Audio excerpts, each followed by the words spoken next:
Alright, welcome back, good people. On this video, I'm titling it, Is This True for Women? Remember, this week's videos were based on questions about relationships. Questions that both make you look within, questions from the perspective of the female asking the guy, questions from just the female. These questions are based on other women's opinion of other women, basically, right? So when you hear me read the question, your mind will probably go, if you're a female, which is I'm hoping that's who I'm talking to right now, your mind will probably go to how you would respond in this situation, right? So for instance, the first question is, well, it's not a question, is it? Let me see. Yeah, the first question is, the prettier you are, the more threatened the women around you will feel. Is that a question? Yeah, that's a question. Is that true for you? The prettier you are, the more threatened the women around you will feel. I see you nodding your head. And my question is, why is that? Why is that for you?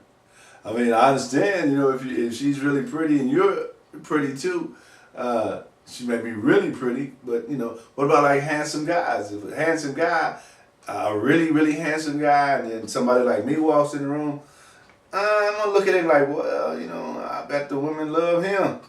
But I'm not gonna be jealous of him, because one thing I know is that there's a lot of women in this world. You only need one, right? So, but that's just the way it goes. Okay, so that's what we're gonna title this video. Is this true for women? And I'm going to read you some questions and you can give me a yes or no, that's not true. Just depends on how you're feeling. And I'm going to give you my little perspective from time to time about what I'm feeling about certain questions, right? You know how we do it.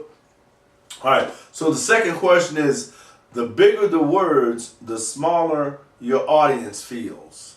Is that true for women?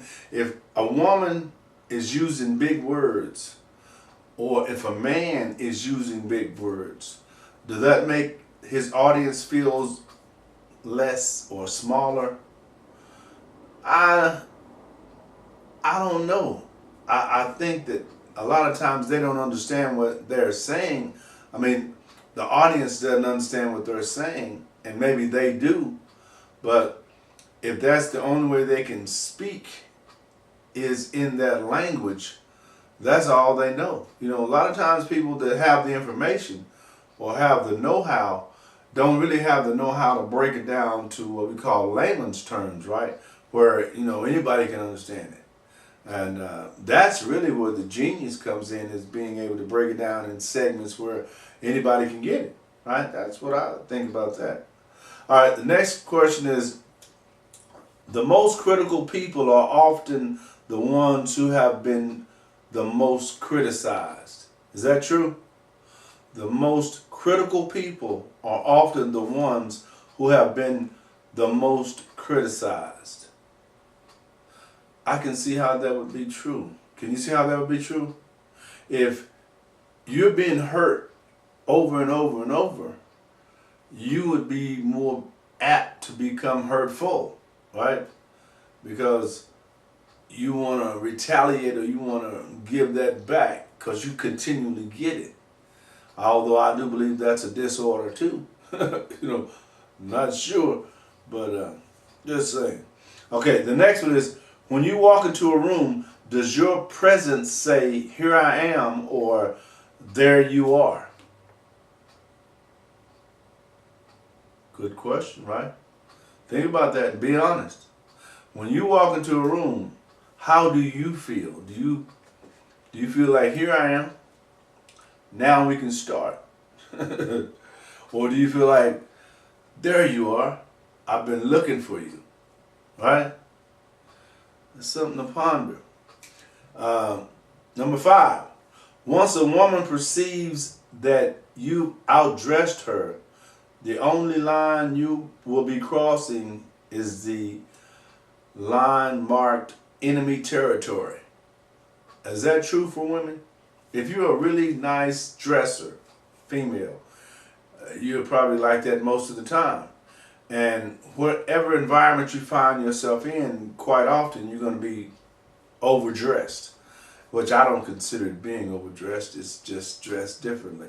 Uh, but a lot of people are going to look at you like she thinks she's this or she thinks she's that, right? Do you guys get that from a woman to woman perspective? Now, I believe that from a male to male perspective, I believe we get that on some level, but I don't think it's so much a hate thing. I think it's like, ooh, yeah, it's kind of sharp. I like that. Or you have those, that, will downplay or something. A lot of times it's, like I said, most of the time that's their issue, and that's okay. They have issues. People have issues. But that I think that from a woman's perspective, I can't give that, but you can give that if you're a woman. Is that something that you feel once a woman perceives that you've outdressed her, the only line that you'll be crossing is the line of enemy territory? Do you feel that? Number 6, it doesn't matter how much you weigh if you are skinnier than someone else. Is that true? Now, I know a lot of people have weight issues, and they have issues with weight, with other people having weight, and a lot of times when that's the case, you're more so dealing with the package or the messenger than the message, right? Because information and things like that come in all different, packages. So, but society, I know, has deemed certain things as certain ways, right? So if you feel that you're one of those people who feel like, well, I may be heavy, but I'm not as heavy as her, right? That may be of some consequence or some pleasure to you that you're not, right? I don't know how that feels for women, but I think for guys, we can carry a little bit more weight. We can kind of be bigger as far as that goes, and I don't think we really address it like women. But that's why I want to share these with the women in the audience today.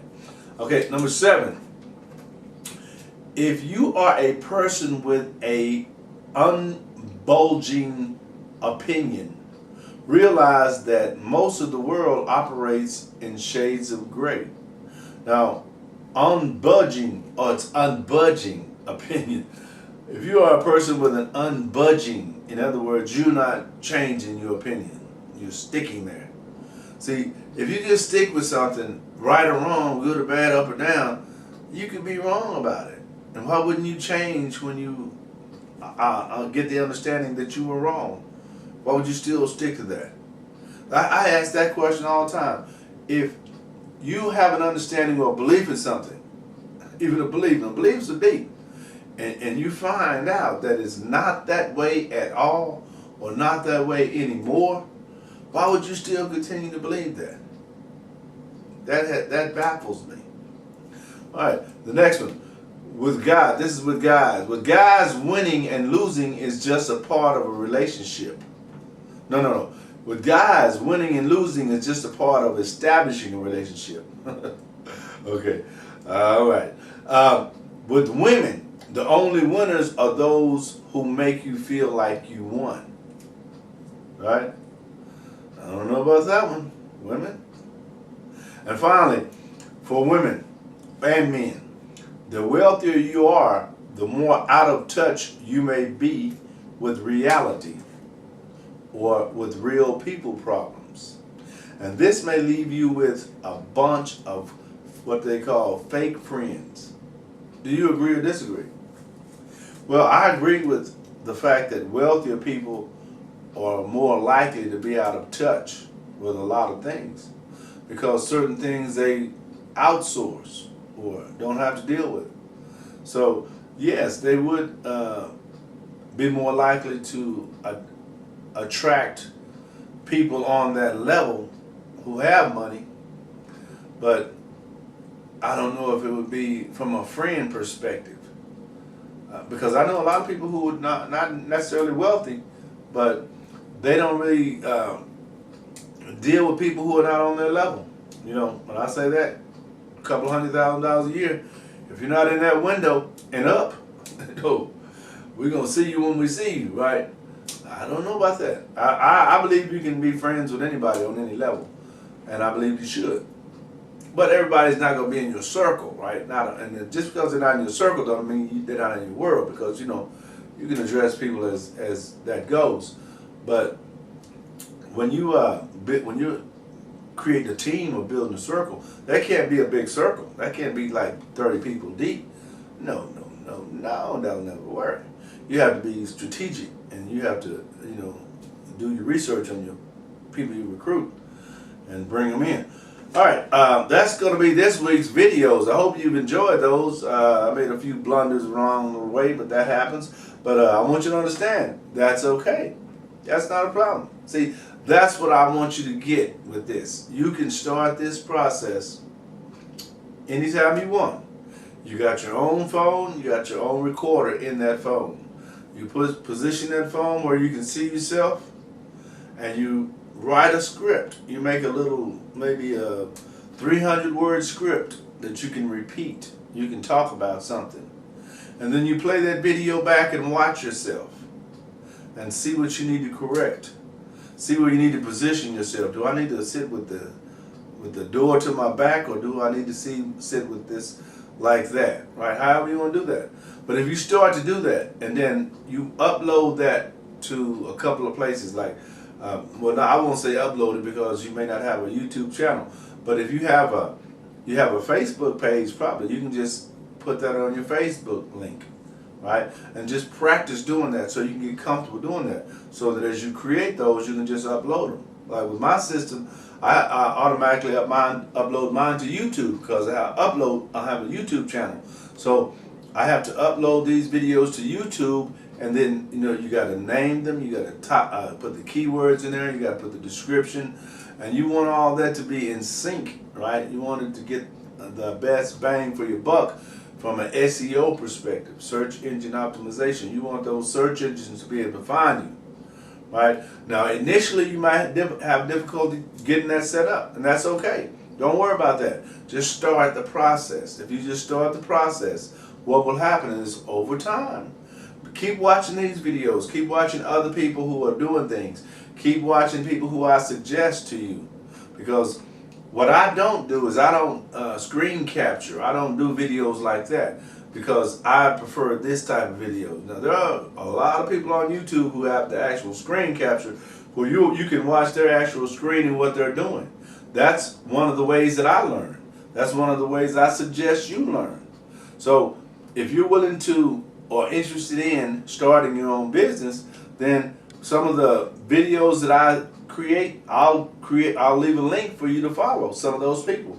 If you get on my email list, I'll automatically send you videos of people that I study and some of my videos. So don't hesitate. This is the 21st century. Now is the time. Technology has made everything so simple that by the time, if you do, just think about this. If you haven't created any videos yet, none, not one, if you would sit down, and not all at once, but if you would sit down and strategically plan to create over the next 90 days, you're going to create 20 videos. Each video is going to be at least 3 minutes long. If you would specifically say that to yourself and make a plan to do that, there are some things that you're going to learn along that path that you don't know today. But as you learn those things, you're going to be able to incorporate those into a system. And as you know that's what you need to make that whole wheel turn, you'll position those things so that you can do it quickly and automatically. And then you can automate it where it happens automatically, right? And then, poof, that's your business. And then you just keep gaining knowledge, keep sharing that knowledge, and you'll get better. And your value will increase. Well, they want you to come and speak today for free. Tomorrow, they're willing to pay you $1,000 to come and speak for an hour about what you do. The next day, they may be willing to pay you $5,000. $5,000 is like a normal speaking rate for a 1-hour keynote. They may pay you $100,000 because there are speakers who make that kind of money. Just depends on the value you bring. And remember, this is an individual thing. Just because I make $200,000 a year, don't mean you can't make $1 million a year. Doesn't mean that. You may be able to make $5 million a year, but you make zero if you don't put any effort to it. Nothing. And then you don't get to show the world who you are. And you should be able to do that. All right, like these videos, share these videos, and I'll see you on the next video.